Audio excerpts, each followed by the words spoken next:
បងប្អូនតែងតែឆាតសួរខ្ញុំតាកតងជាមួយនឹងការវាស់វែងនៅប្រភេទស៊េរីម៉ូតូនេះណាអានេះម៉ូតូអាវេឆ្លាម110ណាវាមានការខុសប្លែកពីអសង្គ្រីមយើងខ្លះពីអសង្គ្រីម03យើងដោយវា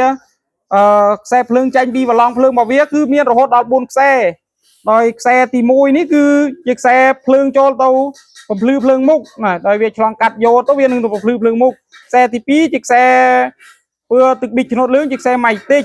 ខ្សែទី3ជាខ្សែម៉ាស់ហើយខ្សែទី4នេះជាខ្សែសាអាគុយណាហើយថ្ងៃនេះខ្ញុំអត់បានលំអិតអីច្រើនទេគឺខ្ញុំយកតែមួយខ្សែទេដើម្បីយកមកវាស់វែងឲ្យបងប្អូនមើលនោះគឺខ្សែពឿលឿង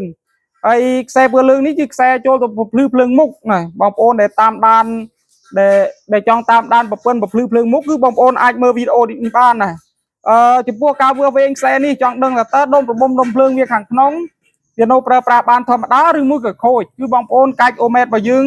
ទៅលេខ 200V AC ណាកាច់អូម៉ែត្រមកលេខ 200V AC បន្ទាប់មកទៀតបងប្អូនយកខ្សែអូម៉ែត្រពឿក្រហមចាក់ទៅលើខ្សែពឿលឿងហើយមួយទៀតបងប្អូនចាក់ទៅលើម៉ាស់បន្ទាប់ពីប៉ុណ្ណោះហើយបងប្អូនត្រូវធ្វើការចុចដេបញ្ឆេះឬមួយក៏ធាក់បញ្ឆេះមើលតើវាមានតួលេខភ្លើងឡើងនៅលើនេះអត់តោះមើលខ្ញុំដេបញ្ឆេះមើល